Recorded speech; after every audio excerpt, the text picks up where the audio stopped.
Let's start our today's session. Today we'll be discussing on reading module of our IELTS exam, and it is going to be our 23rd lecture. So before moving towards our that mock test exam coming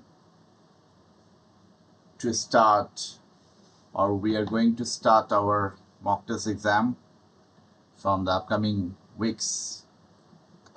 third weeks of July, inshallah. So before moving to that phase, we need to get ready. We need to prepare ourselves for the full test of IELTS exam.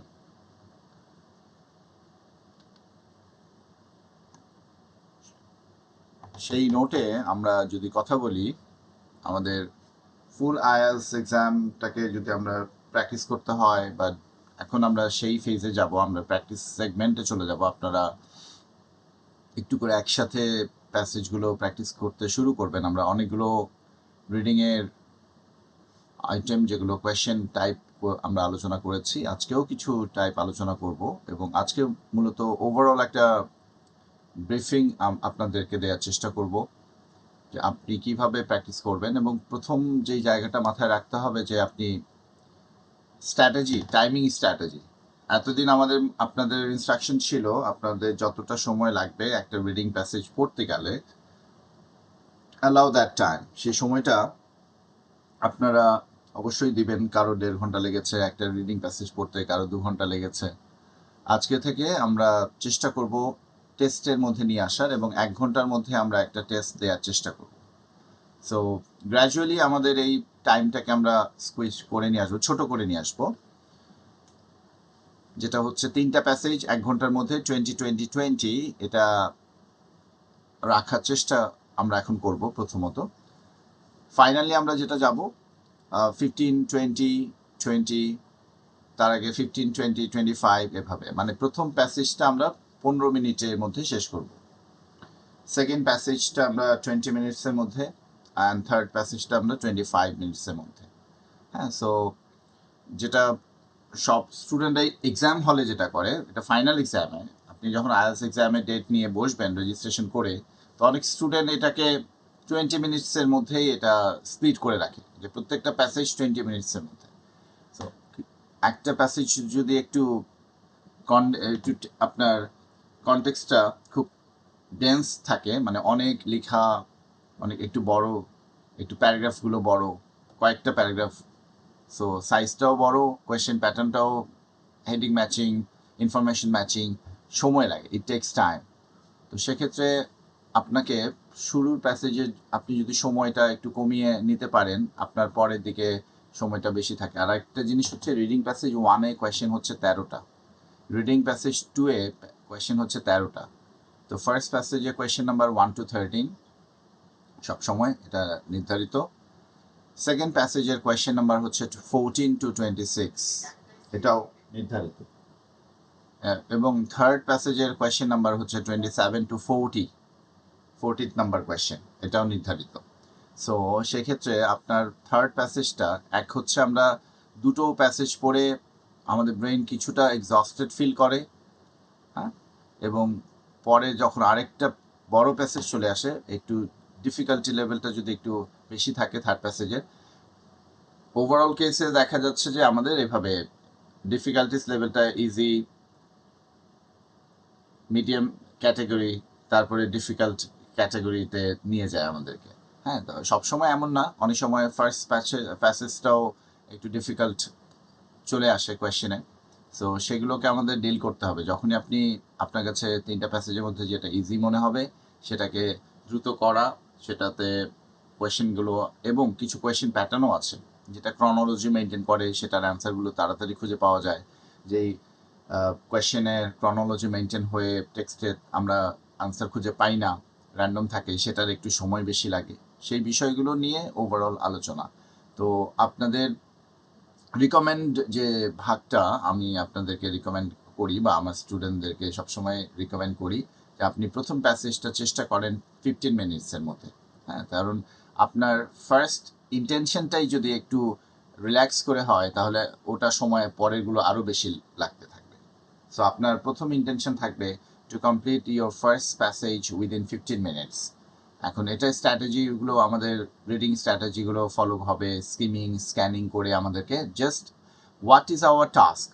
Our task is to solve the problem or answer the questions.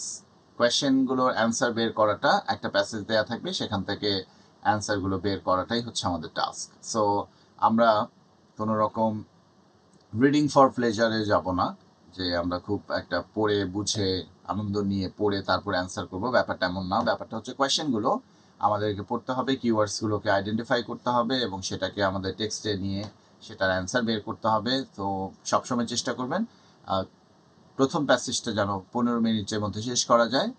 ওই ইন্টেনশনটাই আপনাকে gradually আপনার reading যে টেস্টের মধ্যে আপনাকে involve করে ফেলবে। আপনার ইন্টেন্সিটি, আপনার ইন্টেনশন, এই ব্যাপারটা, আপনার মোটিভেশনটা খুব প্রয়োজন। আপনি কিভাবে পরীক্ষাটাকে রেসপন্ড করছেন, কিভাবে এটাকে ডিল করছেন, দ্যাটস ভেরি ইম্পর্টেন্ট। এটা একটা ফ্যাক্টর, সাইকোলজিক্যাল একটা ফ্যাক্টর, সেটা আপনারা নিজেকে motivate, self motivation is the best motivation. আপনাকে ওভাবে স্ট্র্যাটেজিটা সাজাতে হবে। আপনার কোনো স্কোপ নাই যে আপনি কিছু কোয়েশ্চেন আনসার ছেড়ে দিয়ে আসবেন। সেটার জন্য নিজেকে প্রস্তুত করেন। এক্সাম হলে যেন কোনো রকমের এই রকম আনপ্রিপেয়ার্ড অবস্থায় আমরা পরীক্ষা দিতে না যাই। ওকে, সো কিভাবে আমরা এই বিষয়টাতে যাব? প্রথম 60 সেকেন্ডস কি করব আমরা 1 মিনিটের মধ্যে, ফার্স্ট মিনিট। সো প্রত্যেকটা সেন্টেন্স পড়ার আগে আমরা কি করব, একটা সার্ভে করে নিব। কি কি সেটা প্রথমে আমরা টাইটেলটা পড়ে নিব টেক্সটে, তারপরে সাবহেডিং যদি থাকে সেটা সেটা দেখলাম। এটা দেখতে তো আপনার 2 সেকেন্ড 3 সেকেন্ড চোখের পলকেই দেখা হয়ে যায়, তাই না? এটাকে মেক শিওর যে you have read the title. এটাকে আপনাকে এনশিওর করতে হবে যে আমি টাইটেলটা পড়ে ফেললাম। অনেক সময় আপনি প্যাসেজে পড়ছেন কিন্তু কি বিষয়ে লেখা আছে টাইটেলটা না পড়ে কোয়েশ্চেনে পড়ে যায়। তো টাইটেলটা পড়লে আপনার ব্রেনে সেটা কিন্তু হুক হয়ে থাকলো, কি বিষয়ে টাইটেলটা কি দিয়েছে, সাব হেডিংটা কি দিয়েছে, সেখান থেকে কিছুটা মিনিং আসতে পারে, নাও আসতে পারে, কিন্তু আপনারা read the title and sub headings. Look at the images or graphs, যদি কোনো ছবি দেয়া থাকে, ইনস্ট্যান্ট কনটেক্সটে যে কিছু আছে সেটাও দেখে ফেলবেন। হ্যাঁ, মানে একদম খুঁটিনাটি বিষয় দেখে ফেলা। চেক দ্য কোয়েশ্চেন টাইপস, এরপরে আপনি কোয়েশ্চেন টাইপ চেক করবেন যে এগুলো কি হেডিং ম্যাচিংয়ের কোয়েশ্চেন, নাকি most of the questions gap ফিলের, মানে কোয়েশ্চেন প্যাটার্ন ট্রু ফলস কি, এটা কি হেডিং ম্যাচিং, এটা কি question answer, multiple choice question, নাকি গ্যাপ ফিল। এটা একটু সার্ভে আপনি করে নিলেন। জাস্ট এটা হচ্ছে প্রথম 60 সেকেন্ডের কাজ। 60 সেকেন্ডে মানে 1 মিনিটের মধ্যে আপনি এই বিষয়টাকে কনফার্ম করে ফেললেন যে আপনার কোয়েশ্চেন প্যাটার্ন কি আছে, কি কি কোয়েশ্চেন প্যাটার্ন, টাইটেল কি, হেড সাব হেডিংসগুলো কি, মোটামুটি এটাকে একটা চোখ বুলিয়ে ফার্স্ট থেকে লাস্ট পর্যন্ত চোখ বুলিয়ে নিলেন। এটা হচ্ছে আপনার প্রথম মিনিটের কাজ। সো এটা এরপরে আপনাকে আপনার অ্যাপ্রোচটা সেট করতে সাহায্য করবে। এরপরে আপনার ফার্স্ট গিয়ারে, আমরা যখন গাড়ি যারা ড্রাইভ করেন তারা আপনি জানেন, তো আপনি একবারই 4th গিয়ারে যেতে পারবেন না। তো আপনাকে ফার্স্ট গিয়ারে আপনি গাড়ি যখন স্টার্ট করলেন, আপনি স্টার্ট করে দিলেন, প্রথম 60 সেকেন্ডসে আপনার গাড়ি স্টার্ট হয়ে গেছে। এবার আপনার গিয়ার ফার্স্ট গিয়ারে ফেললেন, এটা হচ্ছে আপনি স্কিমিং করবেন। স্কিমিং ব্যাপারটা কি? স্কিমিং হচ্ছে এখানে আপনার prior intention to understand the context, টোনটা কি, রাইটার কি বিষয় নিয়ে কি টোনে লিখছে, কোন টোনে, সেটা পজিটিভ টোনে, নেগেটিভ টোনে, কি আর্গুমেন্টেটিভ টোনে লিখছে, তার পয়েন্ট অফ ভিউটা কি। এমন পপুলেশন নিয়ে যদি কোনো আর্টিকেল থাকে, সো পপুলেশন নিয়ে যেই লেখাটা আমি পড়তে যাচ্ছি এটা টোনটা কি, এটাকে কি বার্ডেন হিসেবে দেখাচ্ছে পপুলেশনটাকে, নাকি এটাকে ম্যান পাওয়ার হিসেবে দেখাচ্ছে, এটা কি চায়নার কনটেক্সট বা যে চায়না আজকে ম্যান পাওয়ারে যেভাবে ওয়ার্ল্ডকে ডমিনেট করছে সেই দিকে যাচ্ছে, নাকি এটা একটা ক্রাইসিস, ইকোনমিক ক্রাইসিসের দিকে নিয়ে যাচ্ছে, যেটা বার্ডেন কারণে বা আমাদের পপুলেশন বার্ডেন হয়ে গেলে কি হয়, আমাদের বিভিন্ন রকমের পলিউশনগুলোকে আমরা, এটা ম্যানেজমেন্টটাও আমাদের এখানে মিসম্যানেজমেন্ট চলতে থাকে, আমাদের এখানে যোগান চাহিদা, এটার খাদ্যের যোগান চাহিদার বিষয়টা মিলছে না, এরকম অভাব হয়ে যায়, প্রাইস হাইক হয়ে যায়।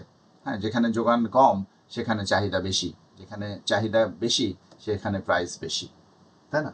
যদি আপনার প্রোডাকশন বেশি থাকে এবং আপনার যদি যোগান বেশি থাকে, তাহলে সেখানে চাহিদা কম থাকে, তখন রেট ফল করে, প্রাইস কমে যায়, তাই না? সিজনাল দেখেন আপনি যে কোনো সিজনে, ওই সিজনের ফ্রুটস বলেন বা ভেজিটেবল বলেন, সেগুলো প্রাইস কম থাকে। কেন? কারণ সাপ্লাইটা বেশি থাকে।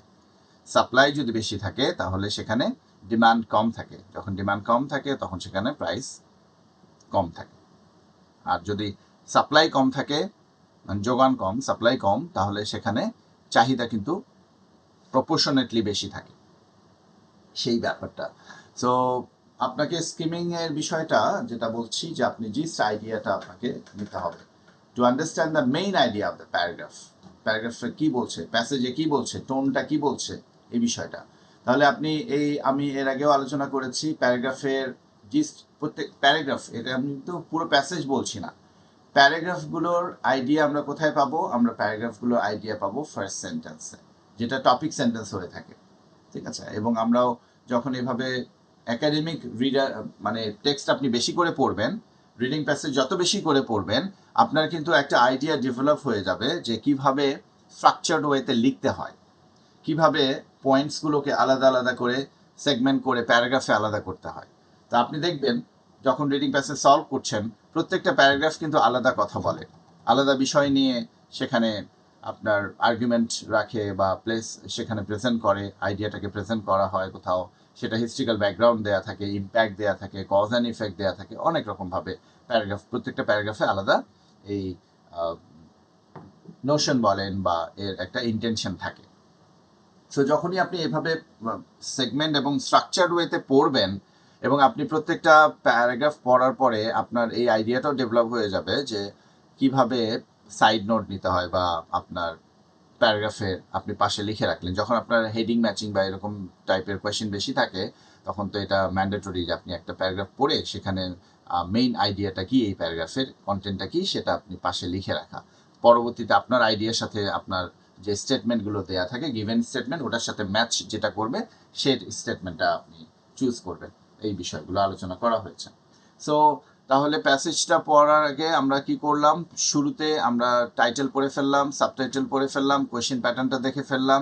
এরপরে আমরা যখন যাচ্ছি আমরা স্কিমিং করব। স্কিমিং করব মানে আমরা প্রত্যেকটা প্যারাগ্রাফের মেইন আইডিয়াটা একটু গ্লিমস আমরা নেওয়ার চেষ্টা করব। এটা ওভারঅল আপনার 2 থেকে 3 মিনিট সময় লাগবে। ফার্স্ট লাইন এবং লাস্ট লাইন যদি আপনি পড়ে ফেলেন, তাহলে আপনি একটা আইডিয়া পেয়ে যাচ্ছেন টোটাল ওভারঅল। কারণ বডি প্যারাগ্রাফে তো সেখানে এক্সপ্লেনেশন থাকে, সেখানে জাস্টিফিকেশন থাকে, সেখানে এক্সাম্পল থাকে বডিতে।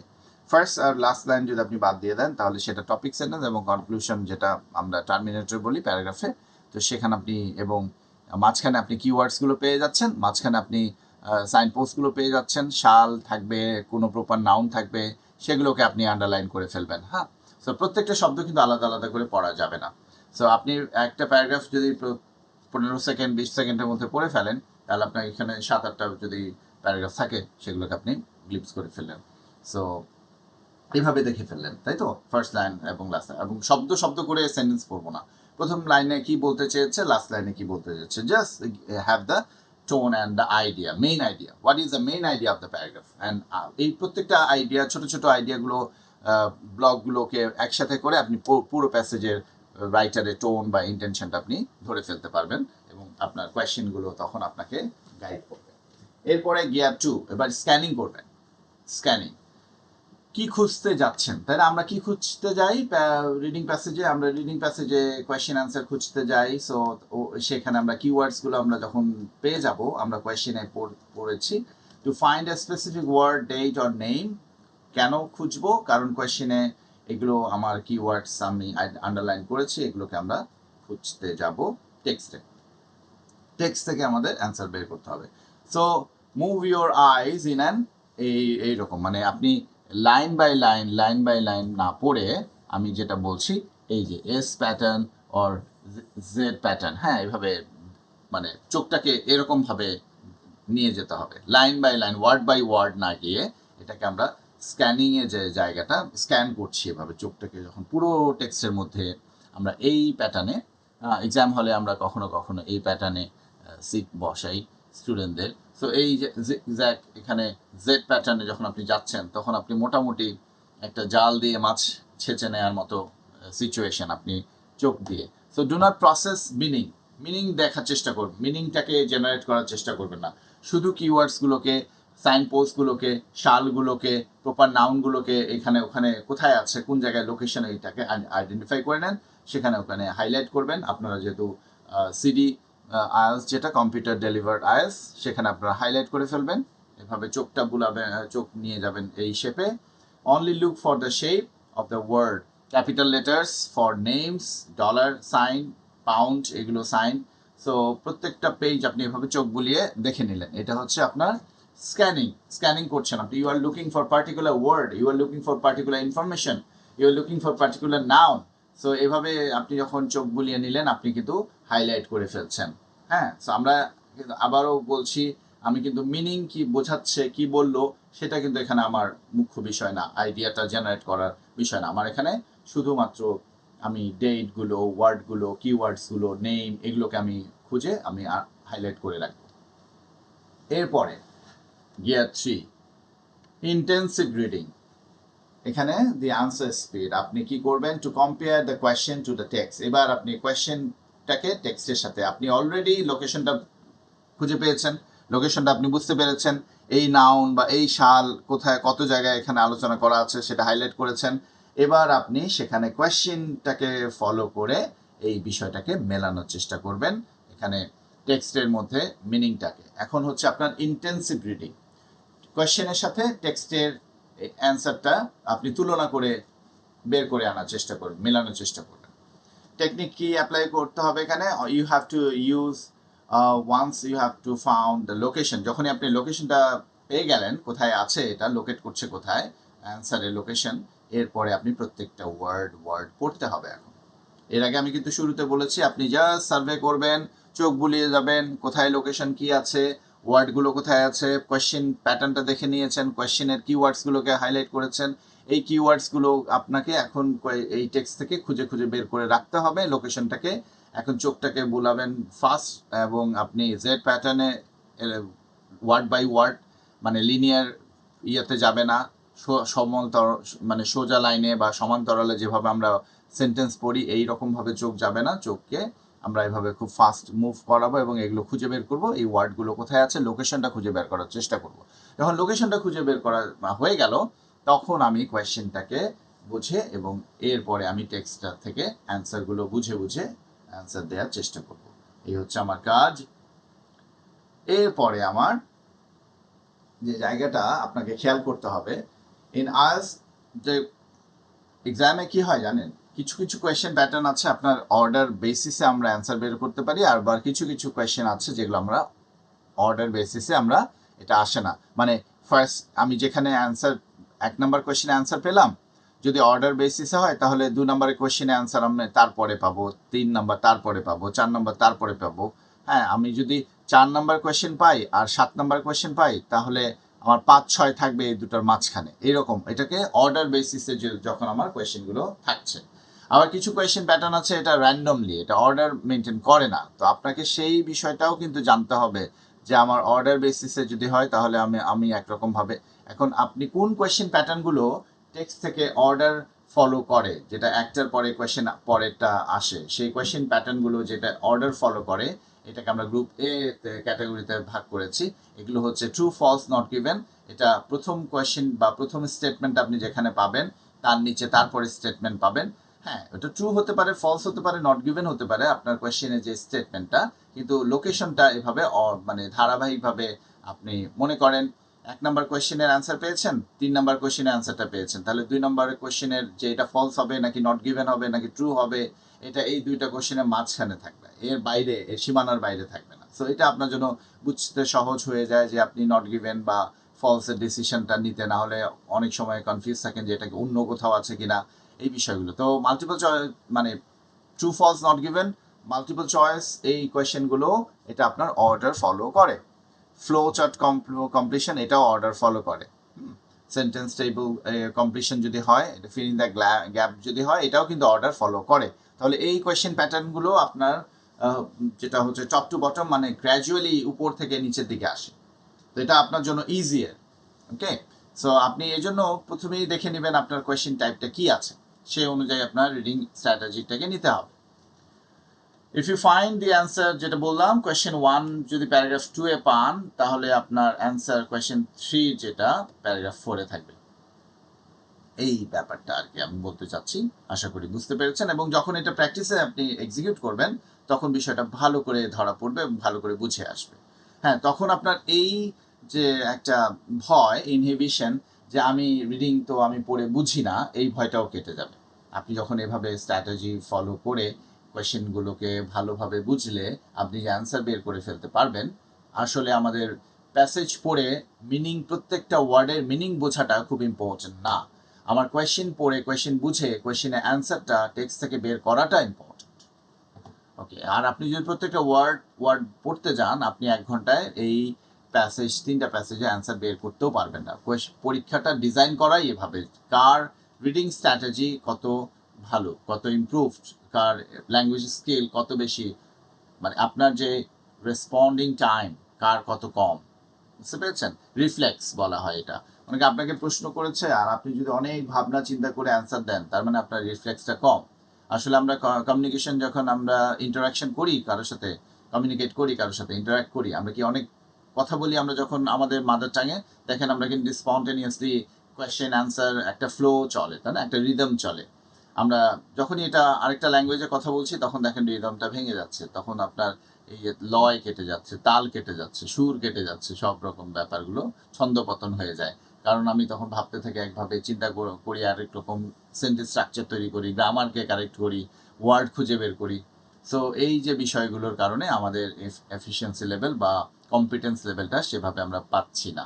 তো সেক্ষেত্রে আপনাকে যেটা করতে হবে, আপনার কন্টেন্ট বা মিনিং, এটাকে ভাবার্থ কি বলতে চাচ্ছে, কোয়েশ্চেনটাকে কি আমাকে জিজ্ঞেস করেছে, সেটা অ্যান্সারটা আমি টেক্সটে জাস্ট আপনার মেলানোটা হচ্ছে দায়িত্ব।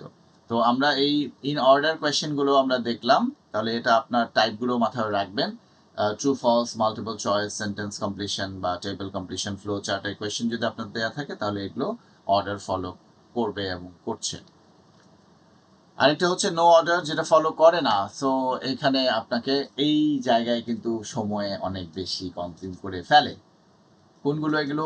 Matching information. দেখেন, এগুলোকে তার মানে আমি এগুলোকে চিহ্নিত করে দিলাম, এই জন্য এগুলো কোয়েশ্চেন প্যাটার্ন দেখলে, কোয়েশ্চেন টাইপ দেখলে আপনি ডিমোটিভেটেড হয়ে যাবেন, ভয় পেয়ে যাবেন, আতঙ্কিত হয়ে যাবেন, ব্যাপারটা কিন্তু তা না।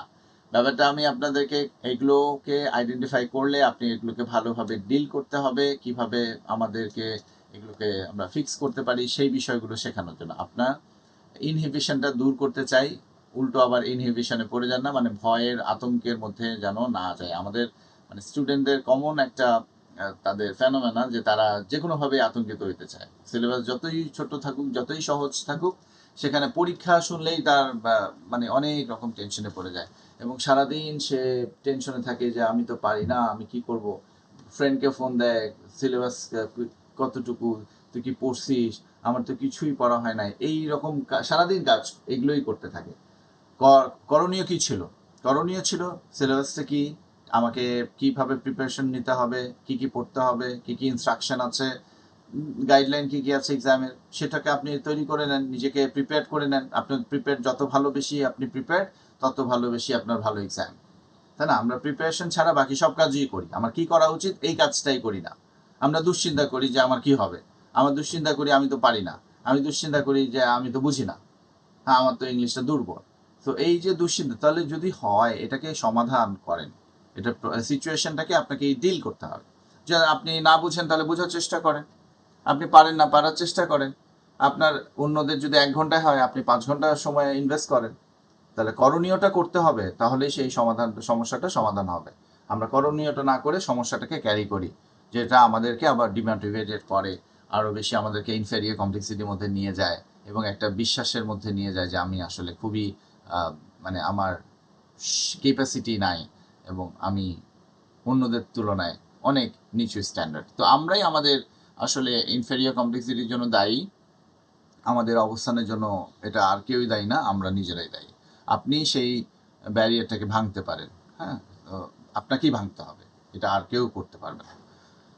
ওকে, সো অবশ্যই আপনাকে যে বিষয়গুলো মাথায় রাখতে হবে, এই প্যাটার্নটা আমরা শেষে করব, কারণ যখন আমরা একটু পড়ালেখা করব, অন্য কোয়েশ্চেন প্যাটার্নগুলো আমরা একটু আলোচনা করে বা পড়তে গেলে, খুঁজতে গেলে আমার একটু ব্রেইনে কিছু রকমের ইনফরমেশন আসছে, তারপরে আমরা শেষের দিকে এই কোয়েশ্চেন প্যাটার্নগুলো আমরা সলভ করব।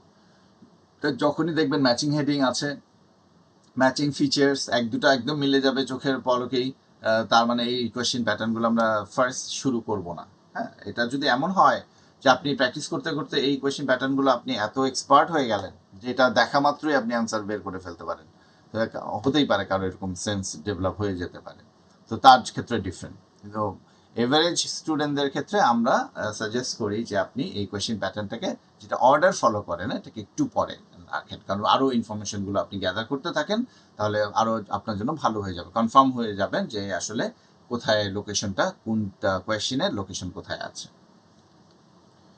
সো এই যে আবার এখানে আপনাদের একটু টেবিল করেও রেখেছি যে আসলে কোনটা অর্ডার ফলো করে, কোনটা স্ক্যাটার্ড ওয়েতে আছে। সো সেই বিষয়গুলো ট্রু ফলস নট গিভেন এটা অর্ডার ফলো করে, এটার ডিফিকাল্টি লেভেলটা হচ্ছে মডারেট। সো এটা খুব বেশি খুব মানে একেবারেই সহজ তা না, একটু মডারেট লেভেলের আপনাকে তো আইডেন্টিফাই করতে হয়, যে দেখবেন আপনারা যখন সলভ করতে যাবেন নট গিভেন আর ফলসে আপনারা ডিসিশন নিতে পারবেন না, হ্যাঁ, বা ওয়ার্ড ম্যাচ করছে না, সিনোনিমাস ওয়ার্ডগুলো ম্যাচ করতে গেলেও আপনারা একটু ডিসিশনহীনতা মানে সিদ্ধান্তহীনতায় ভুগবেন। সো এটা জেনে রাখেন, ট্রু ফলস নট গিভেন এটা অর্ডার ফলো করে, এটা আপনার জন্য কঠিন ইয়া না, প্যাটার্ন কোয়েশ্চেন না। সো এটা যদি আপনি প্রথম 1 নম্বর কোয়েশ্চেন পেয়ে যান, তাহলে 2 নম্বর কোয়েশ্চেনটা তারপরে আছে।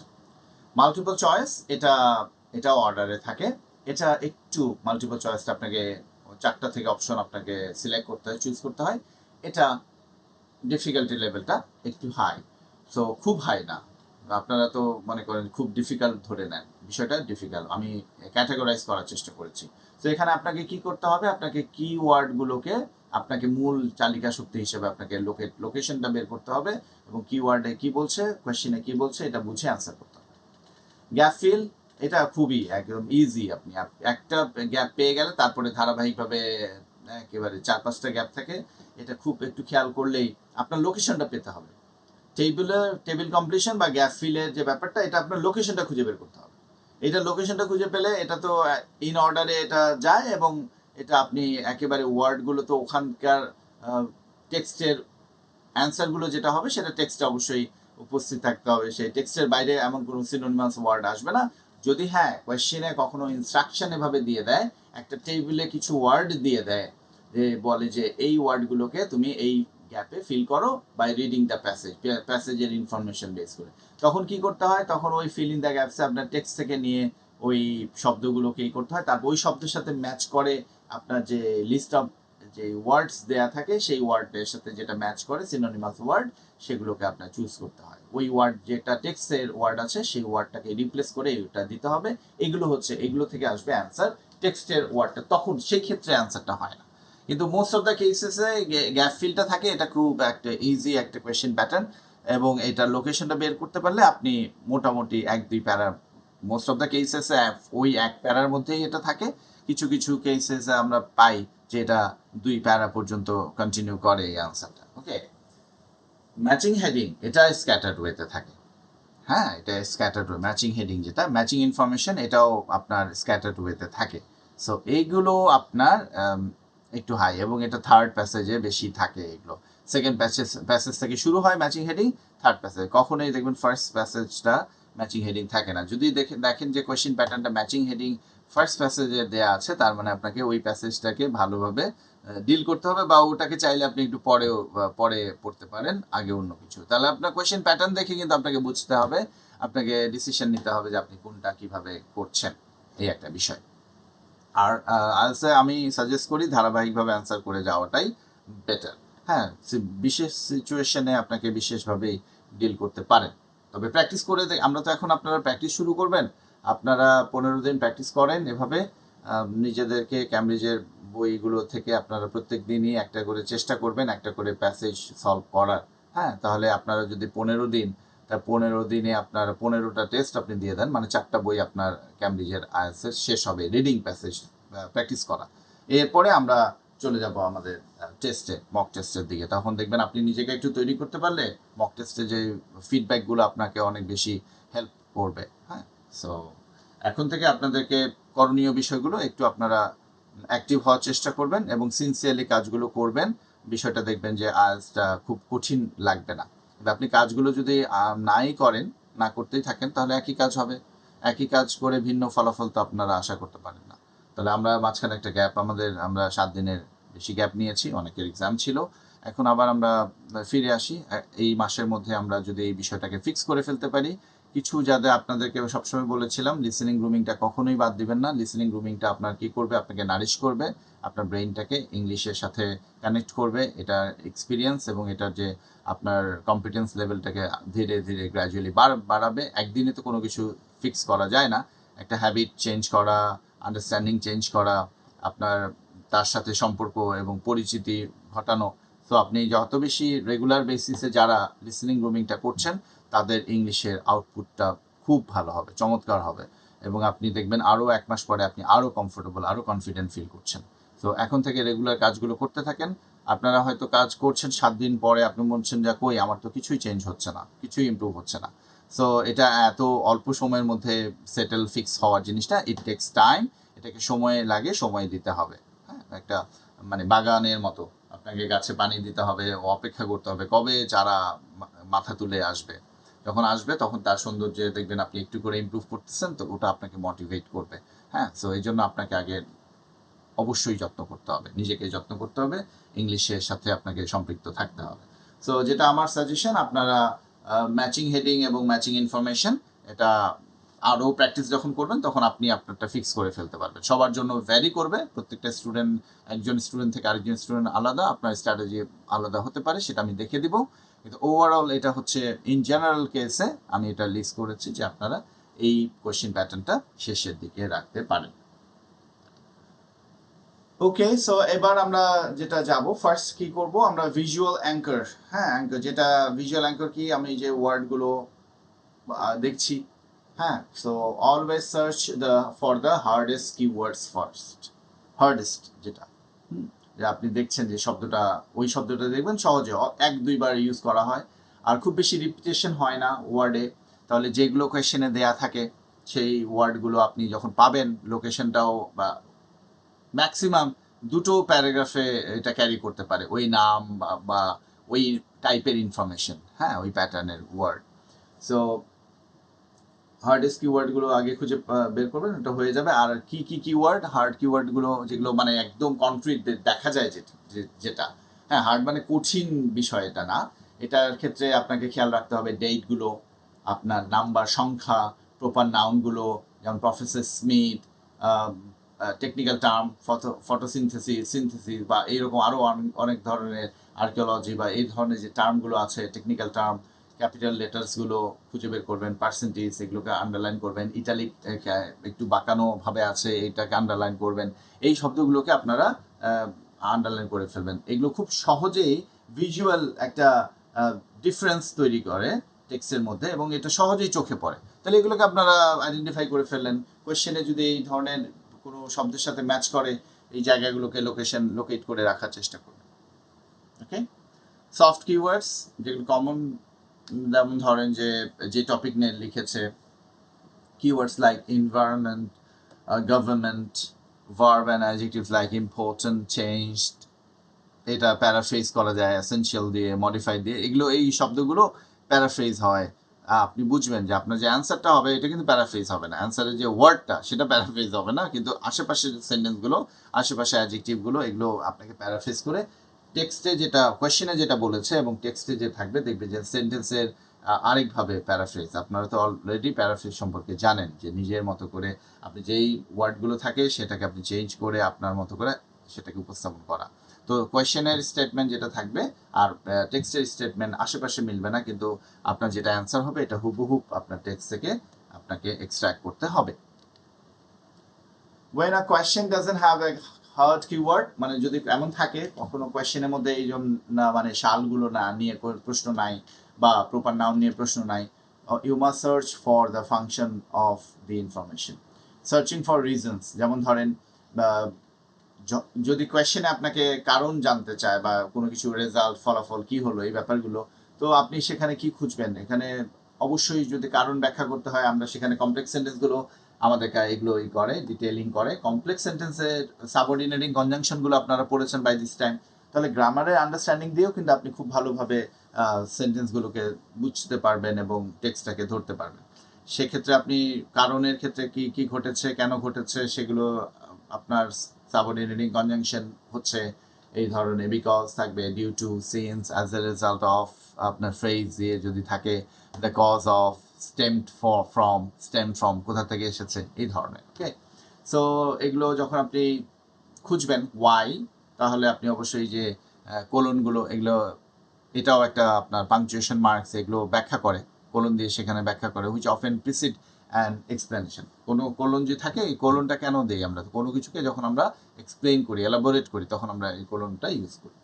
ওকে, আমরা যদি কম্প্যারিজন মানে আমার প্রশ্ন ওয়াইজ তো আমি বিষয়টা খুঁজবো তাই না, তাহলে আমি হতে পারে আমি রিজন খুঁজছি, হতে পারে আমি কম্প্যারিজন খুঁজছি, হতে পারে আমার ফিউচার প্রেডিকশন খুঁজছি। ফিউচার প্রেডিকশনগুলো সাধারণত লাস্টের প্যারাগ্রাফগুলোতে থাকে বা আপনার হয়তো ইন্ট্রোডাকশনে ফিউচার প্রেডিকশনের কথা বলা থাকতে পারে, আর হচ্ছে আপনার কনক্লুশন এবং কনক্লুশনের আগের প্যাসেজে আমরা এই ফিউচার প্রেডিকশন আমরা সাধারণত এগুলো আসে। আচ্ছা, সো আরেকটা হচ্ছে ফিউচার প্রেডিকশন আর হাইপোথেসিস, এটা কিন্তু আলাদা জিনিস। হাইপোথেসিস হচ্ছে কোনো রিসার্চ করতে যাওয়ার আগে যেটা আমরা অনুমান করি যে কি আমাদের একটা রেজাল্ট, ফাইন্ডিং রেজাল্ট বা কি হতে পারে সেই বিষয়। ওকে, আর ফিউচার প্রেডিকশন যে কি হতে যাচ্ছে, আমাদের এই প্রজেক্টটা কিভাবে আমাদের বেনিফিট করতে পারে বা সামনে কিভাবে ডাইমেনশন চেঞ্জ হবে, একটা আরবানাইজেশনের ইম্প্যাক্ট কিভাবে পড়বে। Okay, so if you are searching for comparison, then you will be looking for the words unlike, similar to, compared with, in contrast, whereas, while, both, neither এই ধরনের শব্দগুলো আপনার কম্প্যারিজনের সাথে সম্পৃক্ত। তাহলে আপনি টেক্সটে এগুলো খুঁজবেন।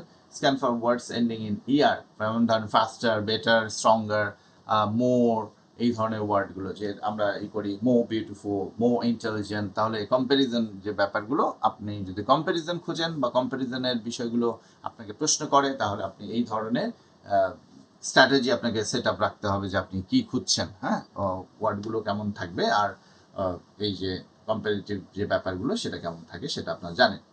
আপনি ফিউচার প্রেডিকশন, তাহলে সেক্ষেত্রে likely, potential, will, expected to, focus, projected, intention, aim, এই ধরনের শব্দগুলো যেটা ফিউচার প্রেডিকশনের আমরা এক্সপ্রেশন আমরা পাই, তাহলে এগুলো ওয়ার্ড আমরা খুঁজবো। তাহলে এগুলো ওয়ার্ড খুঁজলে আমরা ফিউচার প্রেডিকশন আমরা এইগুলোর সাথেই পাবো। So scan for modal verb, বিশেষ করে এই ধরনের মাইট, কুড, শুড, উইল, এই ধরনের এগুলো মডেল ভার্ব, এগুলো খুঁজলেই আপনি পাবেন যে এটা এটা হতে পারে, এটা হবে, এরকম ধারণ তারা অনুমান করছে। ওকে, সো এটা একটা জিনিস ছিল যেটা আমরা সাধারণত আমি সাজেস্ট করতাম যখন হার্ড কপিতে, যখন পেপার বেসড এক্সাম ছিল আইএলস এর ক্ষেত্রে। তারপরও এখানেও আপনারা যদি সুযোগটা পান, এটা আসলে খুব একটা আপনার ফোকাসটা ধরে রাখা, আসলে ফোকাসটা ধরে রাখার জন্য আপনি আপনার মতো করে স্ট্র্যাটেজি বের করতে পারেন। তো আপনি যখন স্ক্রিনের সামনে আছেন, তো আপনি বিষয়টা যখন আপনার ফিঙ্গারটাকে ইন্ডিকেট করে আপনি এইভাবে দেখে যাবেন, এটা আপনাকে ফোকাস রাখে, হ্যাঁ। আর আপনি মনে করেন শুধু চোখ বুলিয়ে যাচ্ছেন, হঠাৎ করে আপনার অ্যাবসেন্ট মাইন্ড হয়ে যেতে পারে। তো এই বিষয়টা যখন আপনি ফিঙ্গার দিয়ে আপনি দেখে যাচ্ছেন, আপনার ফিঙ্গার মুভ করছেন, আপনার ব্রেন কিন্তু তখন বুঝে যাবে যে আপনি আসলে ফোকাসে নাই। এই জন্যই এটা এখনো আমি আপনাদেরকে একটু প্র্যাকটিসের জন্য রাখতে বলছি যে আপনারা এভাবে ফিঙ্গার দিয়ে স্ক্রিনটাকে এভাবে গাইড করেন, তাহলে আপনার ফোকাসটা ধরে থাকে। So place one finger on the question যে কিওয়ার্ডের আপনি রাখেন, আর একটা ফিঙ্গার আপনি টেক্সটের মধ্যে দেখেন পাশাপাশি। আমাদের ইন্টারফেসগুলো তো একই স্ক্রিনে দুই পাশে ভাগ করা থাকে, সো এইভাবে আপনি রাখতে পারেন। মানে মূল কথা হচ্ছে আপনাকে ফোকাসে ধরে রাখা, এটা খুবই ইম্পর্টেন্ট। আপনার ব্রেন কখন অ্যাবসেন্ট মাইন্ডে হয়ে যায়, আমরা এটা অনেক সময় এক্সপিরিয়েন্স করি ক্লাসরুমে। স্টুডেন্টরা একেবারে বসে থাকে, সে মনোযোগ দেয়, হঠাৎ করে সে অ্যাবসেন্ট মাইন্ড হয়ে যায়, সে হারিয়ে অন্য কোথাও নিয়ে ভাবতেই আছে, কিন্তু তাকিয়ে আছে সে টিচারের দিকে বা ক্লাসরুমে সে অ্যাটেনশন দিয়ে বসে আছে, কিন্তু তার কিন্তু মাইন্ড ব্ল্যাঙ্ক হয়ে যায়। তো এরকম অভ্যস্ততা যাদের প্র্যাকটিসটা বেশি, উদাস মানসিকতার যারা বেশি থাকে তা হঠাৎ করে তারা বুঝতেও মানে আমরা আমাদের এই অ্যাওয়ারনেসটা তৈরি হয় না, কেউ যদি ধরিয়ে না দেয়, দেখিয়ে না দেয়, বুঝিয়ে না দেয়, ফিক্স না করে দেয়, এটা আমরা আসলে এককভাবে মানে নিজে নিজে এটা ফিক্স করা পসিবল না, কারণ আমরা বুঝি না যে আমরা অ্যাবসেন্ট মাইন্ড হয়ে যাই, এবং আমরা কেউ অ্যাডমিটও করতে চাই না, অনেক ক্ষেত্রে অ্যাকনলেজ হয় না। কোনো কিছু তখনই ইমপ্রুভ হবে যদি আপনি আপনার ভুলগুলোকে অ্যাডমিট করেন এবং সেটার কারেকশনের জন্য আপনি চেষ্টা করেন, তাছাড়া কিন্তু সম্ভব না। আপনি বলবেন না কই আমি তো কিছু ভাবি নাই, তো জাস্টিফাই করলে তখন আপনি যেটা আপনার হচ্ছে, কেউ আপনাকে ভুলটা ধরিয়ে দিলে সেটাকে আপনার ফিক্স করার চেষ্টা করতে হয়। ওকে, তাহলে এখানে আপনার ইনস্ট্রাকশনটা হচ্ছে আপনি একটু ফিঙ্গারটাকে স্ক্রিনের মধ্যে রাখার চেষ্টা করবেন যতক্ষণ পর্যন্ত আপনি এটা সিনোনিম এগুলো খুঁজে পাচ্ছেন বা এইভাবে। হ্যাঁ, so move your text finger down the, বা আপনি যে মাউস আছে আপনার সেটা দিয়ে আপনি মুভ করাতে পারেন, ওটা দিয়ে কার্সরটা ঘুরছে এভাবে, ওটা ধরে ধরে পড়বেন। এমনি হয় মাউস ছাড়া বা আপনার আঙ্গুল দেখা মানে পয়েন্ট করা ছাড়া পড়বেন না। হ্যাঁ, এটা অভ্যাসের মধ্যে নিয়ে আসতে হবে। So this physical connection keeps your brain focused during high stress moments. হ্যাঁ, এটা খুবই ইম্পর্টেন্ট, এটা কিন্তু প্র্যাকটিস করার চেষ্টা করবেন শুরু থেকেই, তাহলে অভ্যাসটা হয়ে যাবে।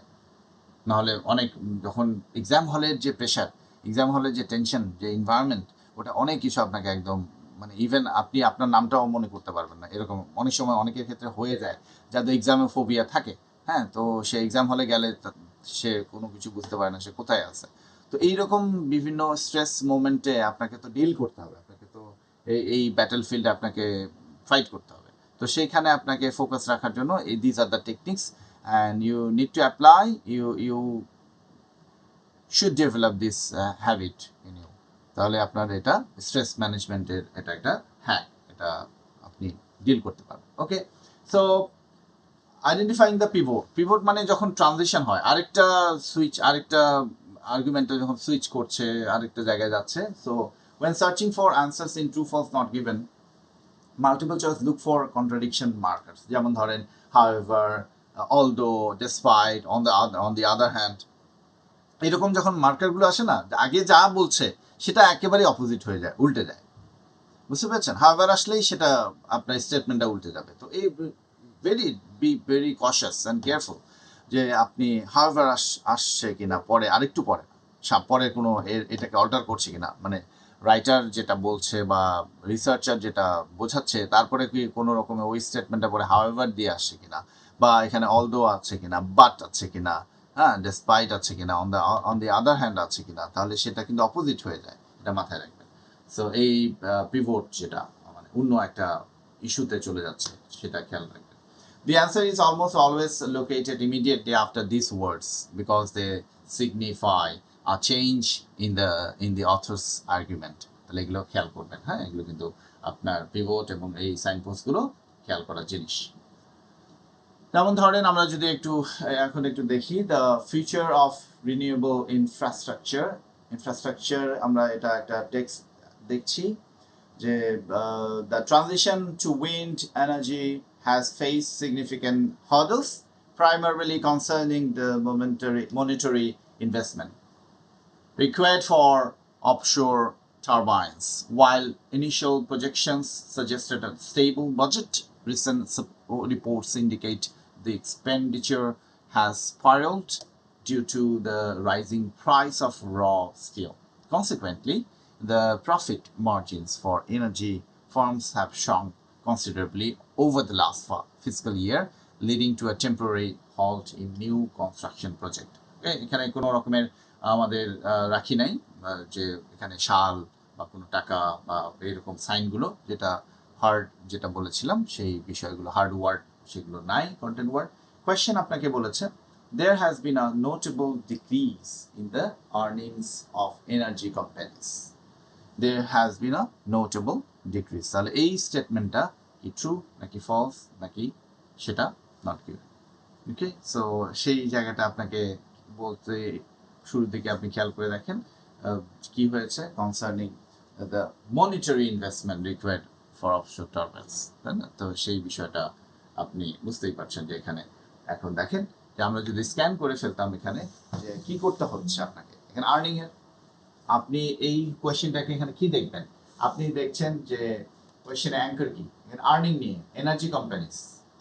তাহলে দেখেন এখানে কি আছে, this has been a notable decrease, তাহলে এখানে ডিক্রিজ হয়েছে কিনা, কোথায়, earnings, ইকোনমিতে, car, energy companies.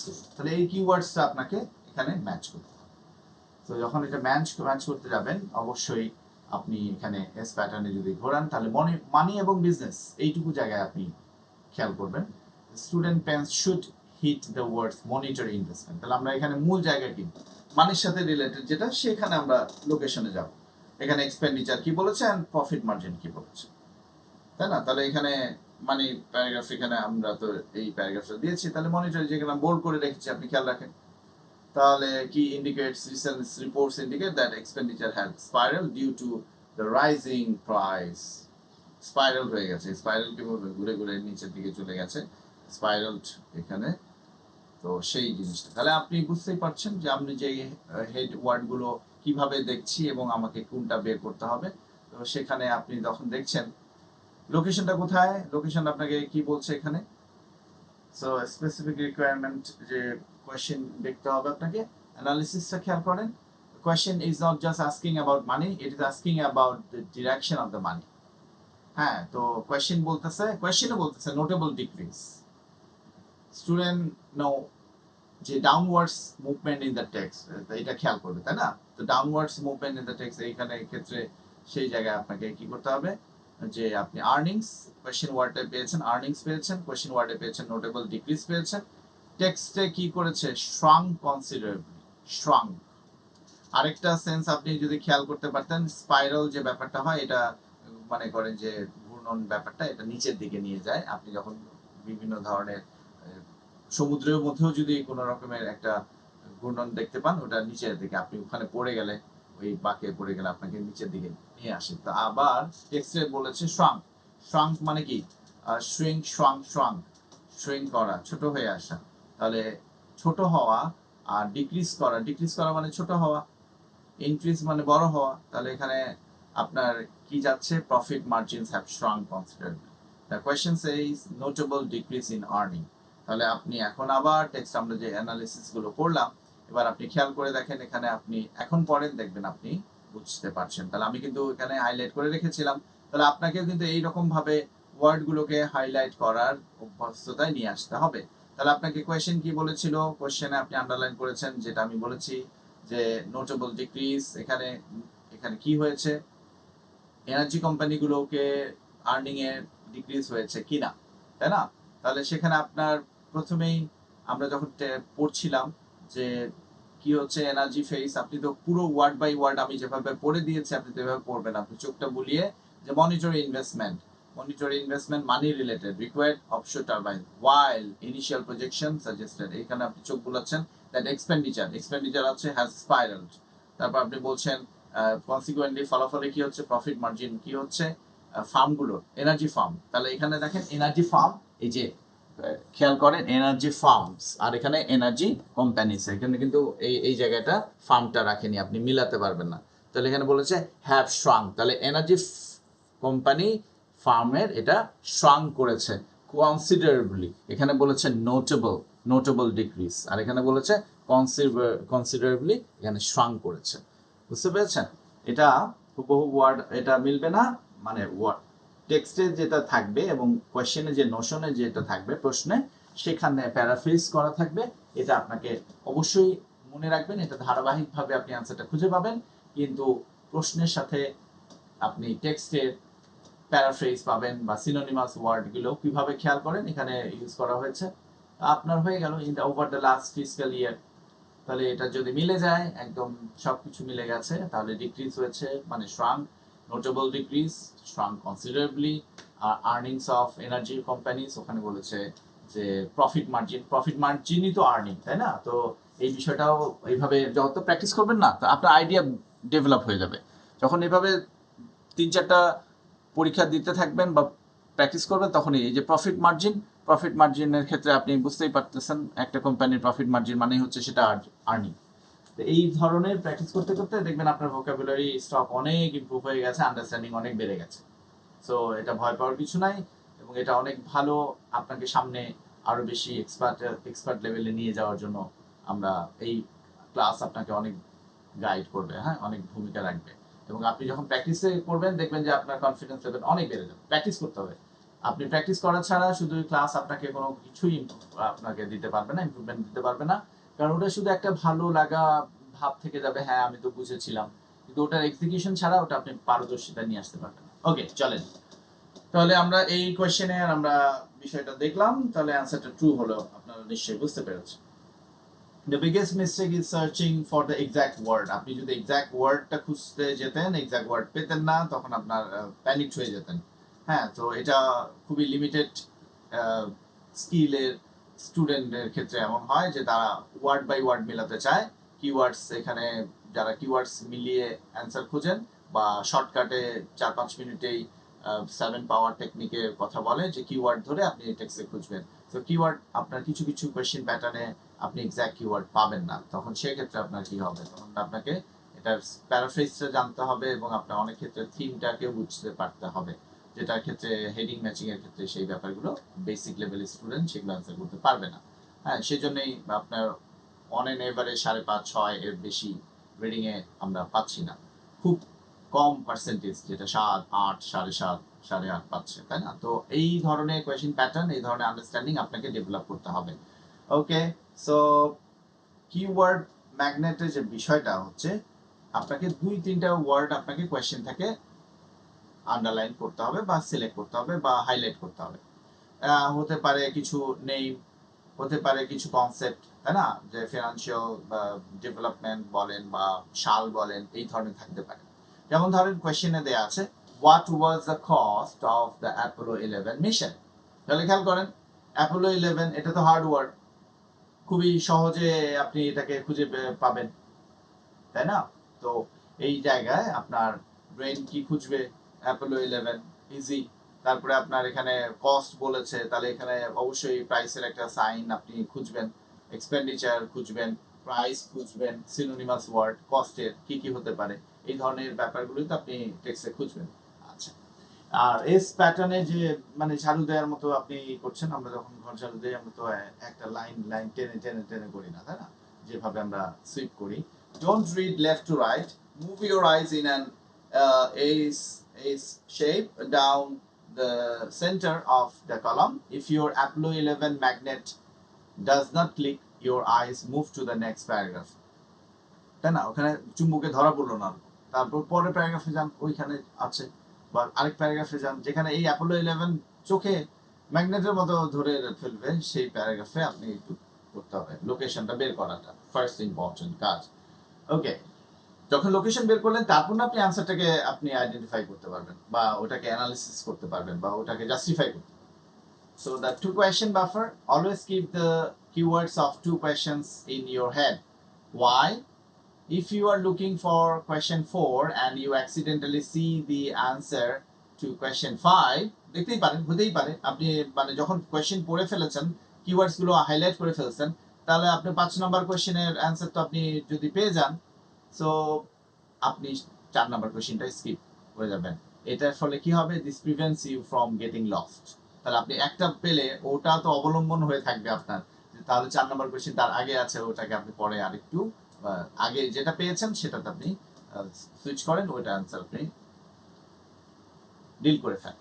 So if the text uses the exact same word as the question, it is often a distractor. যদি হুবহু ওয়ার্ড মিলে তাহলে সেটা কিন্তু ডিস্ট্রাক্টর, মনে রাখবেন। অনেক ক্ষেত্রে আপনি প্র্যাকটিস করতে গেলেই আপনি বুঝবেন। যেমন ধরেন এখানে বলেছে the environment was protected by the new law.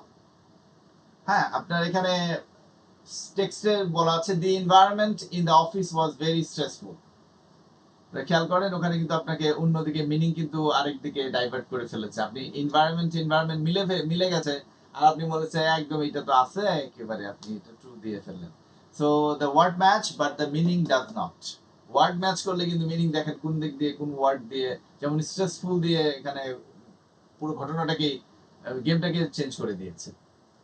So this is why we search for synonyms, not just word shapes.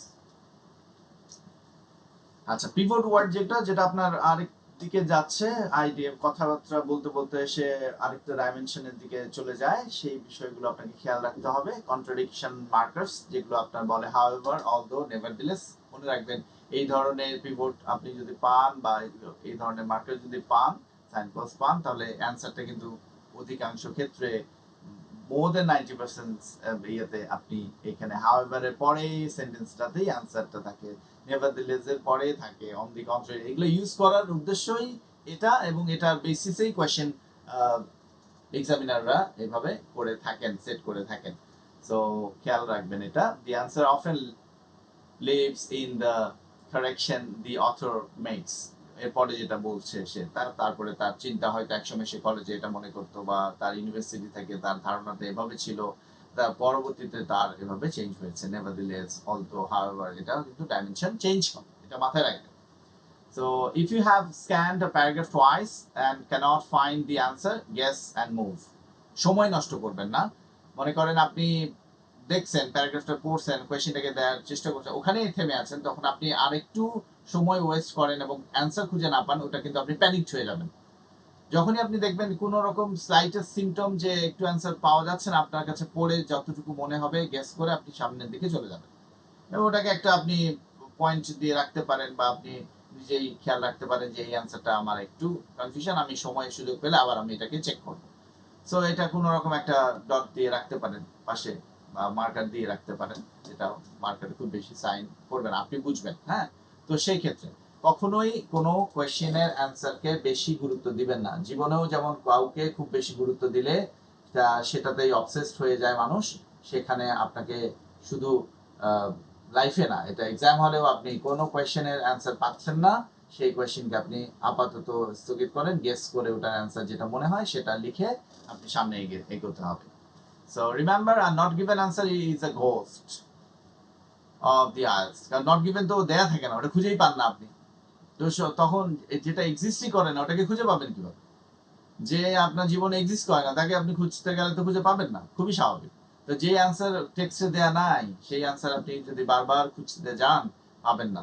তো যখনই এটা এমন হবে, তখন আপনি সেই বিষয়টার স্থান থেকে নিজেকে সরিয়ে ফেলবেন।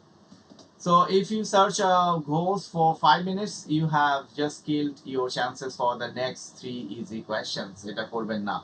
হ্যাঁ, অল্প সময়ের মধ্যেই মুভ করে ফেলবেন। যখনই বুঝবেন যে এখানে ক্লিক হচ্ছে না বা আপনার জন্য সুটেবল না, তখনই আপনি সেখান থেকে মুভ করে ফেলবেন, এটা আপনার জীবনের জন্য ভালো। The 1 minute move on rule: if you have scanned a paragraph twice and have not found the keyword, it is not there. The examiner has likely used a synonym you don't recognize. Strategy কি এক্ষেত্রে, কিভাবে fix করব আমরা এটাকে? Move to the next question. Finding the answer to question 5 will often show you where question 4 was hiding. তাহলে আপনি পরেরগুলো যদি খুঁজে পান, তার মানে এটা যদি অর্ডার ফলো করে তাহলে তার উপরে আছে, বা পরেরটা তারপরে আছে, এই তো ব্যাপার। আচ্ছা, আরেকটা জিনিস আপনাকে খুঁজতে পারে, সেটা হচ্ছে নাউন ওয়ার্ড গুলোকে আগে আপনি খুঁজে বের করুন। ভার্ব অ্যান্ড অ্যাডজেক্টিভ, যেমন ধরেন যে slippery, they change easily, improve becomes enhance. Nouns are heavy, they rarely change. Noun কিন্তু চেঞ্জ করা যায় না, আপনার নাম তো চেঞ্জ করা যাবে না। আমরা অ্যাডজেক্টিভ গুলোকে আমরা চেঞ্জ করতে পারি, আমরা অ্যাডভার্ব গুলোকে আমরা চেঞ্জ করতে পারি, তাই না? তো এই বিষয়গুলো, নাউন, শাল, সাইন, এগুলো চেঞ্জ করা যায় না, এগুলো এই জন্য হেভি ওয়ার্ড। সো এগুলো আপনি খেয়াল করতে পারবেন সহজেই। দে রিয়েলি চেঞ্জ, যেমন ধরেন এলিফ্যান্ট স্টেইজ এলিফ্যান্ট, তাই না? এলিফ্যান্ট তো আর ঘোড়া হয়ে যাবে না, তো সেই কথাটাই বলছি আর কি। কখনো কখনো এটা বলতে পারে ম্যামাল, ম্যামাল বলতে পারে, যে আমরা অ্যানিমাল কিংডমে মানুষ্য ম্যামাল, এলিফ্যান্ট ম্যামাল, এইরকম ভাবে অনেক সময় বলতে পারে। সেটা একদমই যে সবসময় এটাকে প্যারাফ্রেজ করাই যায় না সেটা না, সেটার জন্য এটা রেখেছি আপনাদের চোখের সামনে। So always pick the nouns from the question to use as your search anchors.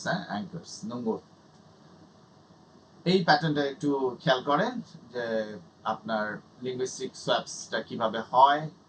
আমরা ক্যামব্রিজ এক্সামিনার যেটা অ্যানালিসিস করে এগুলো আমরা পেয়েছি কিছুটা, যেমন সিগনিফিক্যান্ট মেজার, হ্যাঁ, কোয়েশ্চেন কিওয়ার্ড টেক্সটে থাকছে সাবস্টেন্সিয়াল, কনসিডারেবল, প্রোফাউন্ড। হ্যাঁ, যেমন ধরেন মেজর চেঞ্জ, এটা এক্সাম চলে আসে এখানে। প্রোফাউন্ড শিফট, আপনি মেজর চেঞ্জ আর খুঁজে পাচ্ছেন না, আপনি ওখানে দেখছেন প্রোফাউন্ড শিফট। এখন শিফট মানে আপনি যে চেঞ্জ, এটাও আপনি যদি অভ্যস্ত না হন এরকম, এই জন্য যত বেশি আপনি রিডিং প্যাসেজ পড়তে থাকবেন আগামী 15 দিন, দেখবেন যে আপনার আন্ডারস্ট্যান্ডিং অনেক বেড়ে গেছে। এই যে মেজর চেঞ্জ, এটা যে প্রোফাউন্ড শিফট হতে পারে, সেই বিষয়টা তো আপনাকে এক্সপিরিয়েন্স করতে হবে, নাহলে হঠাৎ করে এক্সাম হলে তো আপনি একেবারে গায়েব থেকে এরকম বিষয়গুলো পাওয়া কঠিন, তাই না?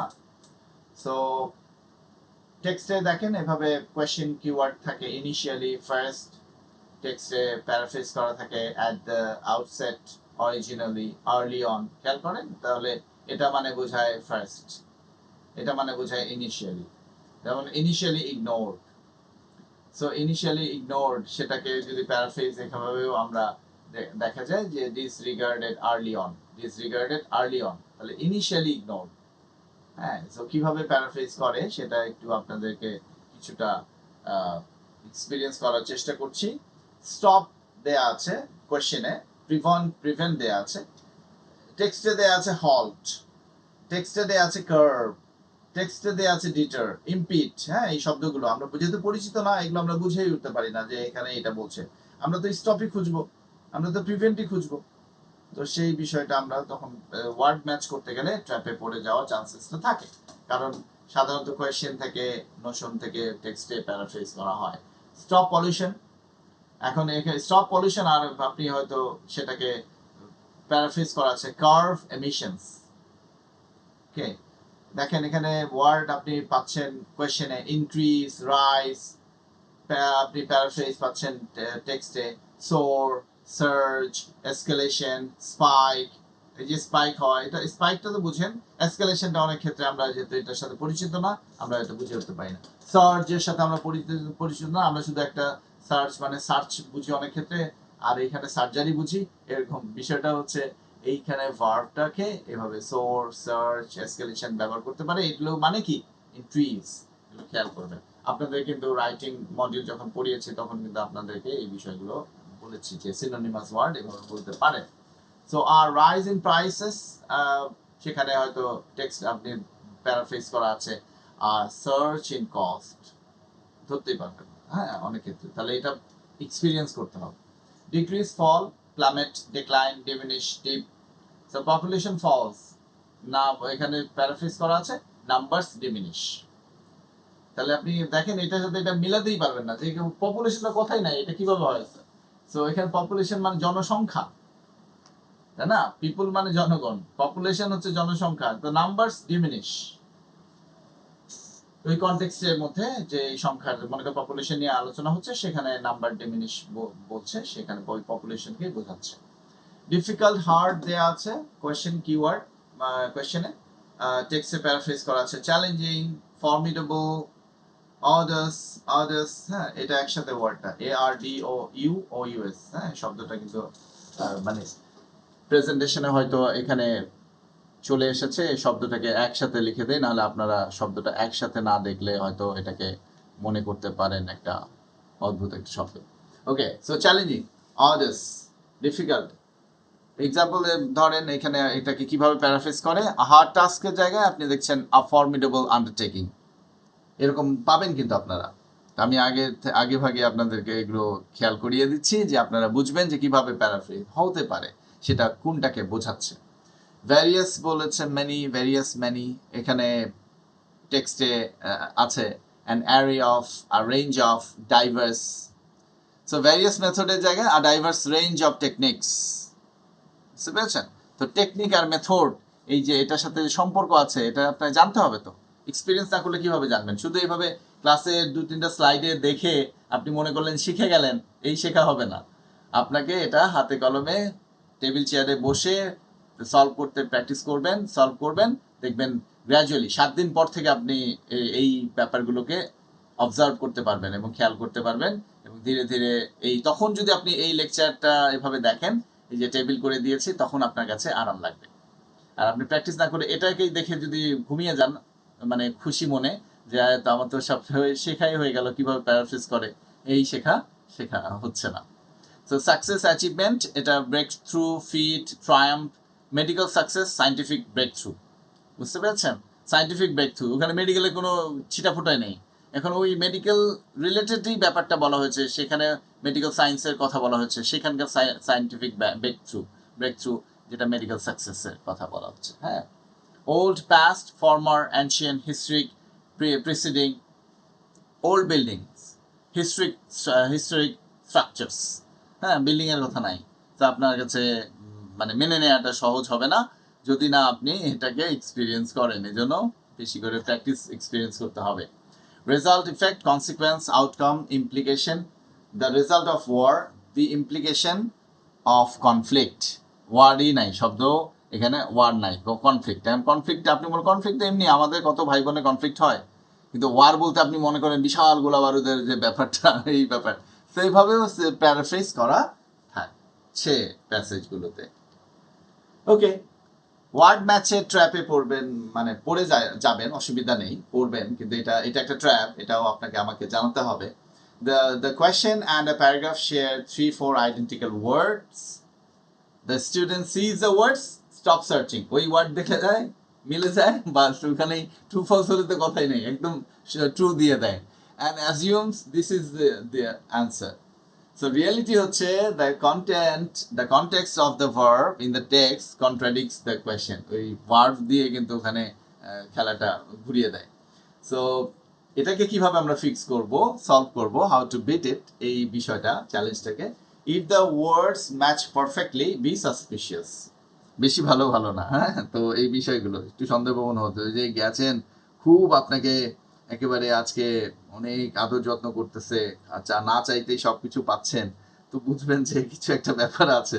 হ্যাঁ, হয়তো আপনাকে ট্যুরে নিয়ে যেতে হবে বা কোথাও শপিং এ নিয়ে যেতে হবে, এরকম একটা ব্যাপার আছে। সো বি সাসপিশিয়াস, হঠাৎ করে কিভাবে বদলে যায়, তাই না? তো এই ব্যাপারটা, বা ধরেন বাবা মা খুব হঠাৎ করে আপনার সাথে খুব ভালো আচরণ করা শুরু করছে, সবসময় খারাপ আচরণ করে, তাহলে বুঝবেন যে মনে হয় কোনো বিয়ে শাদীর ব্যাপারে তারা পরিকল্পনা করছে বা আপনাকে কিছু একটা করাতে যাচ্ছে। তো যাই হোক, এরকমই যে ওয়ার্ড যদি মিলে যায় তাহলে try to be suspicious, check the qualifier, does the question say always while the text say sometimes. এই যে পার্শিয়ালি দেখেন, অলওয়েজ আর সামটাইমস এক জিনিস না। হ্যাঁ, সো অলওয়েজ এটা স্টেটমেন্ট সবসময়, আর সামটাইমস কখনো কখনো, এটা এক জিনিস না, এটা আপনি ট্র্যাপে পড়ে যাবেন। আচ্ছা, দি এক্সট্রিম ওয়ার্ড ওভার রিচ, দেখেন আপনি কোয়েশ্চেন বলছে অনলি, হ্যাঁ এক্সট্রিম ওয়ার্ড অনলি মানে এই, শুধু এই, all, never, always, entirely or unique, এগুলো কিন্তু এক্সট্রিম ওয়ার্ড কিন্তু। হ্যাঁ, সো রিয়ালিটির ক্ষেত্রে text is more cautious using words like mainly, often, most or some. কিভাবে এটাকে সলভ করবেন? If you see an extreme word in a true false not given question and the text is even slightly moderate, the answer is usually false. হ্যাঁ, এই যে একটু change হচ্ছে, only আর mainly যদি হয়, অনলি না কিন্তু। হ্যাঁ, all are often, always, often, sometimes, most, এইরকম ব্যাপারটা একটু সরে যায়, একটু সরে গেলে কিন্তু সেই বিষয়টা আপনার হুবহু ম্যাচ না করলে সেটা ট্রু হবে না, সেখানে কিন্তু এটা ফলস হয়ে যায় answer. Okay, false comparison, the text mention two things, gold and silver, suppose, as for an example এটা দিয়েছি আপনাদের, the question claims one is better or more expensive than the other. The text mentions both but never actually compares them. তো এই বিষয়টা, তাহলে this is the classic not given trap, compare এখানে করছে না। তো আপনি যখন টেক্সটে আপনার কোয়েশ্চেনে বলতেছে যে এটা থেকে এটা বেটার, ওই বিষয়গুলো সাধারণত নট গিভেন ট্র্যাপের দিকে নিয়ে যায়। আপনারা এটা এক্সপিরিয়েন্স করতে হবে, কিন্তু সলভ করতে করতে এটা আইডিয়াটা ডেভেলপ হবে।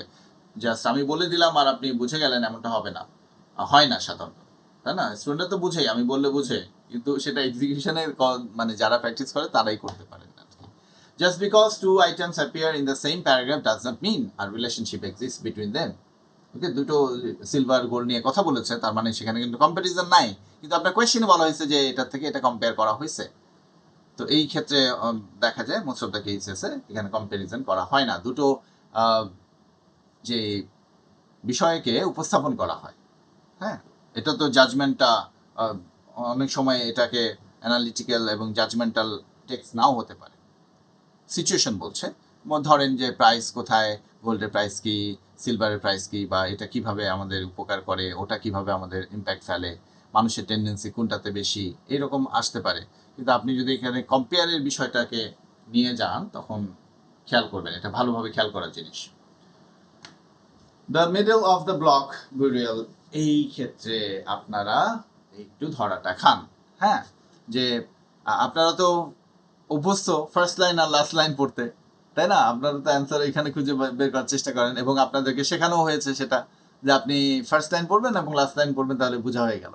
তো আপনারাও যেহেতু এই প্যাটার্নে এটা পড়া যায়, এই প্যাটার্নে অ্যান্সার বের করা যায়, বা আমরা যখন প্যারাগ্রাফের মিনিংটা বোঝার চেষ্টা করি এভাবে পড়ে, এক্সামিনাররাও কিন্তু জানে, কিন্তু এক্সামিনাররা ইচ্ছা করেই কিছু কিছু কোয়েশ্চেনের অ্যান্সার এটা মাঝখানে একদম ডেন্স একটা মানে লেখার মধ্যে, সেন্টেন্সের মধ্যে ইনফরমেশনটাকে এটাকে হাইড করে রাখে, এটাকে দাফন করে রাখে, কবর দিয়ে রাখে, এই জন্য burial block, burial middle of the block, ব্লকের ভিতরের মধ্যে এটা লুকানো থাকে।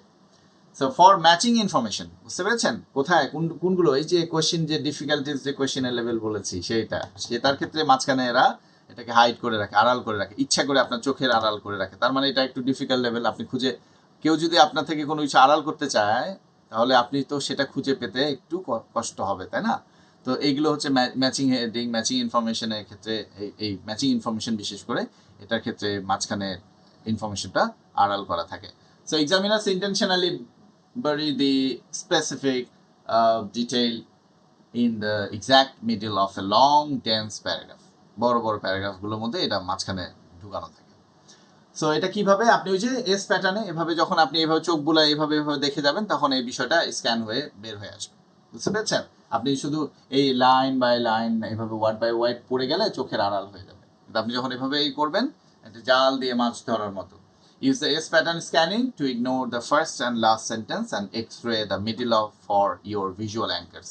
Dates গুলো, নাম গুলো, proper noun, এগুলো বারবার বলছি। So concession flip, যেমন however, এটা তো আপনার খুবই চমৎকার। যদি প্যারাগ্রাফে however এগুলো বেশি থাকে তাহলে বুঝবেন যে আপনার অ্যান্সারের চান্সেস বেড়ে যায় correct অ্যান্সারে। So the first half of a paragraph seems to support the question perfectly. তারপরে আপনার চেঞ্জ করে দিচ্ছে, the middle of the paragraph has a pivot word however, yet despite this, that completely reverses the initial statement. So never stop reading the moment you find a match পেয়ে গেছেন, হ্যাঁ, match করে ফেলছে, তো match পেয়ে গেলেই একটু সাবধান হয়ে আরেকটা লাইন পড়ে, হ্যাঁ, read at least one sentence further to ensure the author does not take back what they just said, মানে বলে আবার সে ফিরায় নিল কিনা বা অন্যদিকে চলে গেল কিনা, এই ব্যাপারটা কনফার্ম করার জন্য। Okay, so the comparison trap, solar power is more efficient than wind energy. হ্যাঁ, দেখেন এটা, সো টেক্সটে বলছে the 21st century has seen a surge in both solar and wind power. While solar panels have dropped in price, wind turbines are being installed at an unprecedented rate across Europe. তাহলে আপনাকে question কি বলেছে? Solar power is more efficient than wind energy. আমি কোনো কিছু bold করি না, হ্যাঁ, বোল্ড করলে আপনার ওখানে তো একটু দেখিয়ে দিয়েছি যে এগুলো জায়গা আপনাকে এই করতে। তাহলে এখানে কি বলছে? Solar power is more efficient than wind energy. তাহলে এখানে কি আছে? অ্যান্সারটাকে আপনি খেয়াল করেন, more efficient than wind energy. আপনি এখানে কোথাও কম্প্যারিজন পাচ্ছেন? Solar and wind power in both solar বলেছে হ্যাজ সিন এ সার্জ, এখানে বলেছে more efficient. while solar panels have dropped in price, wind turbines are being installed at an unprecedented rate across Europe. তাহলে এখানে কিন্তু কোনটা efficient এটার আরেকটা বিষয় দেখিয়েছে, কিন্তু মোর এফিশিয়েন্ট ব্যাপারটা কি এসেছে? দুটোই কিন্তু আপনাকে মেনশন করা হয়েছে, কিন্তু কোথাও কোনটা চেয়ে বড় কোনটা চেয়ে ছোট এইটা কিন্তু কম্প্যারিজনটা বলা হয় নাই, খেয়াল করে। তাহলে এখানে আপনি যখন দেখছেন কোয়েশ্চেন প্যাটার্নটা দেখেন, ওর ইন্টেনশনটাই হচ্ছে আপনাকে ট্র্যাপে ফেলা। বলছে ওয়াইল, দেখেন শুরুই করছে while solar panels have dropped in price, এর প্রাইসে ড্রপ করছে, টারবাইন্স যেটা আছে এগুলো being installed at an unprecedented rates across Europe. So এখানে solar power is more efficient than wind energy, এখানে কোথাও আলোচনা করা নেই। যেটা আলোচনা করা হয় নাই বা তুলনা করে বলা হয় নাই, এখানে এই বিষয়টাকে আপনি অ্যান্সারে নিয়ে আসবেন না, যে এটা কম্প্যারিজন। তাহলে যেটা আলোচনা করা হয় নাই সেটা নট গিভেন, এটা আপনি বলতেও পারছেন না এটা ট্রু, এটা বলতেও পারছেন না এটা ফলস, তাই না বিষয়টা? সেটা ওরা তো বলেই নাই যে কোনটার কম্প্যারিজন এফিশিয়েন্ট, এটা চেয়ে এটা বেশি এফিশিয়েন্ট কিনা, এটা তো তারা ইউজ করেনি। আচ্ছা, আরেকটা দেখেন ওয়ার্ড ট্র্যাপ, দেখেন কি রকম এক্সট্রিম ওয়ার্ড ট্র্যাপ, একদম মিলে যাবে। কোয়েশ্চেনে বলছে the entire population was affected by the flood. এখন আপনি টেক্সটে দেয়া আছে the vast majority of the residents in the valley saw their homes damaged when the river burst its bank. Okay, so খেয়াল করেন এখানে বলেছে the entire population was affected, the entire population was affected, the entire population, entire মানে পুরো। আর এখানে বলেছে vast majority, অধিকাংশ, সবাই না, এখানে বলছে সবাই। আর এখানে বলছে দ্য ভাস্ট মেজরিটি, একটু আগে আপনাকে সেই বিষয়টা বললাম। তাহলে এখানে খেয়াল করেন ভাস্ট মেজরিটি, এন্টায়ার না, মোস্ট অফ দ্য পিপল, সবাই না, তাই না? সো এই বিষয়টা যখনই এরকম হবে পার্শিয়ালি ম্যাচ করবে, একটু মনে হচ্ছে আপনি গেস করে না ঠিকই আছে, প্রায় তো বলেছে, তো প্রায় বলতে তো ভাস্ট মেজরিটি বলতে তো মানে দুই একজন ছাড়া আর কি, তো এটা আপনি গেস করার কোনো জায়গা নাই। যখনই একদম হুবহু ম্যাচ করবে না, এটা ফলস। গ্রামার দিয়েও, হ্যাঁ গ্রামার কেন বেশি করে শিখতে বলি, কারণ গ্রামার দিয়ে আমরা অনেক অ্যান্সার ডিল করে ফেলতে পারি এবং আপনাকে গাইডও করে। সো খেয়াল করেন in completion task gap fill, বিশেষ করে দি answer must be grammatically correct. অবশ্যই মানে আপনার যখন একটা সেন্টেন্স একটা প্যারাগ্রাফ হবে গ্রামাটিক্যালি কারেক্ট, তাহলে এর পরে কি বসবে? নাউন বসবে, তাই না? তো সেই বিষয়গুলো যে আর্টিকেল কোথায় বসে, অ্যাডজেক্টিভ কোথায় বসে, অ্যাডজেক্টিভের আগে কে বসে, আর্টিকেল বসতে পারে কিনা, সেই বিষয়গুলো। So if the gap is after a, the answer must be a singular noun, যেহেতু এ আছে তাহলে আপনি এখান থেকে গেস করতে পারেন। If the gap is after N, এই যে এন যদি থাকে তাহলে অবশ্যই সেটা একটা ভাওয়েল সাউন্ড দিয়ে শুরু, এমন একটা অ্যান্সার যেটা আপনি টেক্সট থেকে খুঁজবেন। তাহলে এটা যদি থাকে এন, এন এর পরে কি থাকবে? একটা ওয়ার্ড থাকবে যেটা ভাওয়েল সাউন্ড দিয়ে শুরু। তো এইগুলো আপনাকে গাইড করে কিন্তু। যেমন ধরেন এক্সাম্পল বলছে ইফ দ্য কোয়েশ্চেন ধরেন এ ওয়াজ ইউজ টু মেজার, তাই না? তো আপনি কি খুঁজবেন? একটা সিঙ্গুলার নাউন খুঁজবেন। আপনি যদি প্লুরাল নাউন পান যেমন স্কেলস, এটা অ্যান্সার হবেই না, তাহলে এটা বাদ। তাহলে এই যে বিষয়টা আপনার গ্রামাটিক্যালি কারেক্ট হতে হবে এবং সেটা টেক্সটে অবশ্যই হুবহু থাকবে। আপনাকে এমন না যে এস নাই, এস আছে আপনি এসটা বাদ দিয়ে ই করবেন, সেই অথরিটি আপনার নাই। এটা কিন্তু আপনার পারসেপটিভ স্কিল, এটা কিন্তু প্রোডাক্টিভ স্কিল না। এখানে ক্রিয়েটিভিটির বিষয়টা অ্যাসেস করা হয় না। So use this two eliminate wrong words in the text quickly, তাহলে ওয়ার্ড ওটা আসবে না। আচ্ছা, এরপরে চলেন vocabulary rabbit hole. If you see a word you don't know, diurnal, হ্যাঁ, don't panic, look at the surrounding words. ধরেন unlike nocturnal animals, diurnal creatures are active in the sun, তাহলে unlike এগুলো nocturnal না, সেগুলো এই creatures. So logic tells you it means active during the day. তো nocturnal গুলো কি? রাতের বেলা। আর এরা কি? দিনের বেলা যারা অ্যাক্টিভ থাকে। সো এখানে তো আপনাকে বেশি করতে হচ্ছে না, বা এটা হুবহু ওয়ার্ডের মানে জানতেই হবে কেন, না জানলে আমি অ্যান্সার করতে পারবো না, এর ব্যাপারটা তেমনও না। আশেপাশে দেখেই আপনি, যেমন এখানে বলেই দিচ্ছে creates are active in the sun, তাহলে এটা এমন ধরনের ক্রিয়েচারের কথা বলছে। দ্যাটস ইট, হয়ে গেল। ওকে, এরপরে আপনি এই জিনিসটা মাথায় রাখবেন। প্রথম কথা আপনি আইডেন্টিফাই করবেন এটা কি অর্ডারে আছে নাকি not in order, question type. তারপরে আপনি choose the date, name, rare noun যদি থাকে কোয়েশ্চেনের মধ্যে সেগুলো, হ্যাঁ। এস প্যাটার্নে আপনি অ্যাঙ্কার খুঁজে বের করছেন। Synonym, confirm the synonym, does the text word mean the same thing as the question word.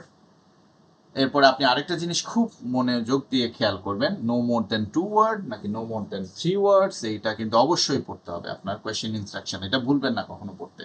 হ্যাঁ, দেখছেন আবার পড়েন, অসুবিধা নেই, এটা খুবই ইম্পর্টেন্ট, এখানে অনেক ঝামেলা হয়ে যায়।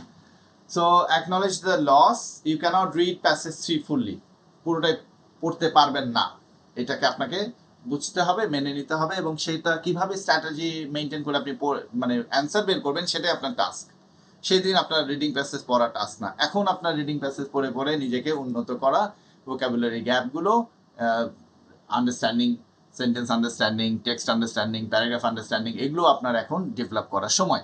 কিন্তু পরীক্ষার দিন আপনার 3টা প্যাসেজ আরাম করে পড়তে পারলেন তাহলে আপনি সফল হলেন, ব্যাপারটা তেমন না। So hunt the gap fills, find the summary or table completion task, এটা সবার আগে বের করেন। These are the easiest to speed search because the grammar of the sentence tells you what kind of word to look for.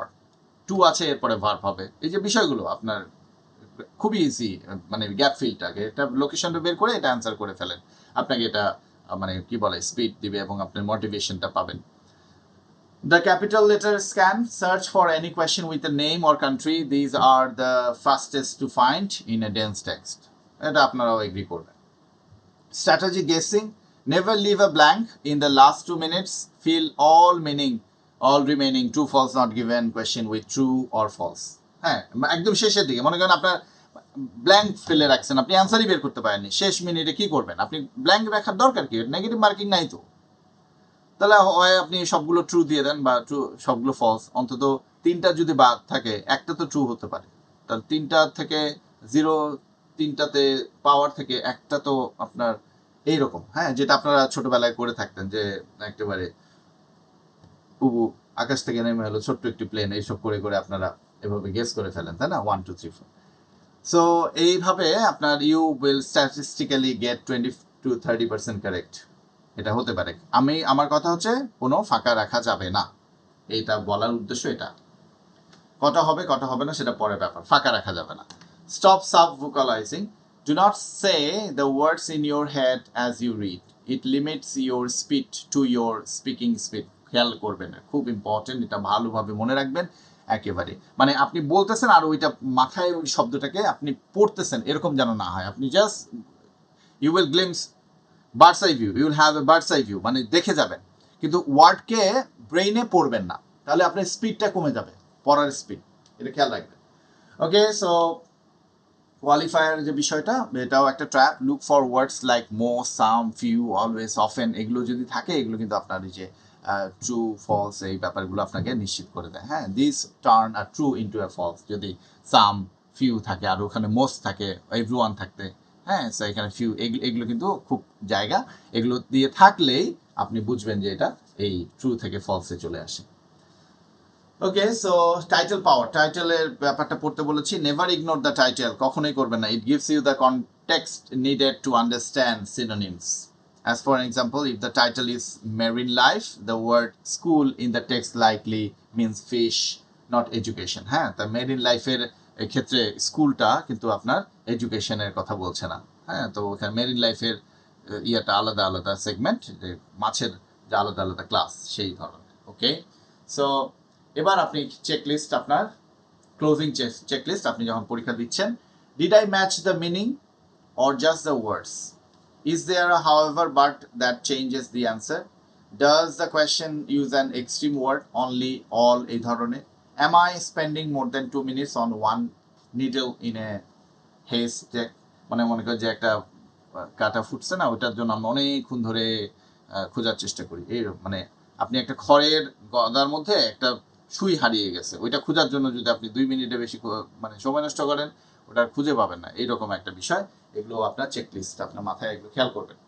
So speed in IELTS reading is not about moving your eyes faster, it's about making faster decisions. When you see a distractor, recognize it like an old enemy, ignore it and keep hunting for the truth. The secret to a band 9, আমরা একটু স্বপ্ন দেখি না, অসুবিধা কি? স্বপ্ন দেখতে তো সমস্যা নেই, 9 দেখি আজকে থেকে। The band 9 is not reading faster, it's reading less. You are not reading for pleasure, you are reading to solve a puzzle. if a paragraph does not have your keyword, it does not exist. Move on. এখান থেকে move করতে হবে. So if you have any question, you could ask. Thank you very much. That's all for today. I'm concluding our today's session. Assalamu alaikum wa rahmatullah.